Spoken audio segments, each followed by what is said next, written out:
강압 수사로 엉뚱한 사람을 20년 동안이나 감옥에 있게 했다는 논란을 빚었던 이춘재 8차 사건과 관련해서 경찰이 수사 결과를 발표했습니다. 당시 사건을 수사했던 경찰관 그리고 검사를 정식으로 입건하고 피해자에게도 공식 사과했습니다. 취재기자 연결합니다. 김다연 기자. 네, 사회부입니다. 네, 이 경찰이 수사에 문제가 있었다는 걸 사실상 인정한 셈이죠? 네, 그렇습니다. 경기 남부지방경찰청은 진범 논란으로 재심 절차를 밟고 있는 화성 8차 사건을 맡았던 검사와 경찰관 등 8명을 정식 입건했다고 밝혔습니다. 경찰은 당시 수사에 참여했던 경찰관 51명 가운데 숨지거나 소재가 확인되지 않은 14명을 제외하고 37명을 수사했습니다. 그 결과 당시 형사계장 등 6명을 직권남용 체포 감금과 허위 공문서 작성 및 행사, 그리고 가혹 행위를 한 혐의 등으로 입건했습니다. 또 당시 수사과장을 비롯한 경찰 수사팀뿐 아니라 해당 사건을 담당했던 검사도 정식으로 입건했다고 설명했습니다. 경찰이 8차 사건 범인으로 옥살이를 한 윤모 씨가 누명을 썼다는 것과 수사 과정 전반에 문제가 있었다는 걸 사실상 인정한 겁니다.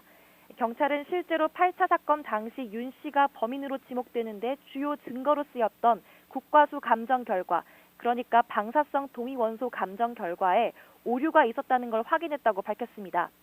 시료값을 인위적으로 조합하고 가공하면서 감정 과정 중에 중대한 오류가 생겼다는 겁니다. 그러면서 희생자와 가족 그리고 억울한 옥살이를 한 윤 씨에게도 공식 사과했습니다. 또 신상공개위원회를 열어 이춘재의 신상을 공개하기로 결정했습니다. 이와 함께 화성 연쇄살인 사건으로 불리던 사건 명칭도 이춘재 연쇄살인 사건으로 바꾸기로 했습니다. 특히 9차 사건 관련해 이춘재의 진술을 보강하고 재심 절차도 적극적으로 협조하겠다는 뜻을 밝혔습니다. 네, 그리고 이춘재가 자백을 했던 20년 전 이 초등학생 실종 사건을 수사했던 경찰관도 입건이 됐다고요? 네, 지난 1989년 7월 화성에서 발생한 초등학생 실종 사건도 이춘재 본인이 저질렀다고 자백하면서 실체가 드러났는데요. 경찰은 여러 진술 등을 토대로 당시 수사관들이 유류품과 유골 일부를 발견해 놓고도 일부러 숨겼다고 봤습니다.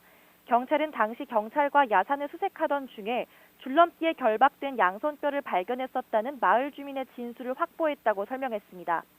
여기에 범행 당시 양손목을 줄넘기로 결박했다는 이춘재의 진술이 더해지고 당시 경찰 조사 때 수사관이 피해자 가족에게 줄넘기에 대한 질문을 했다는 사실까지 더해진 건데요.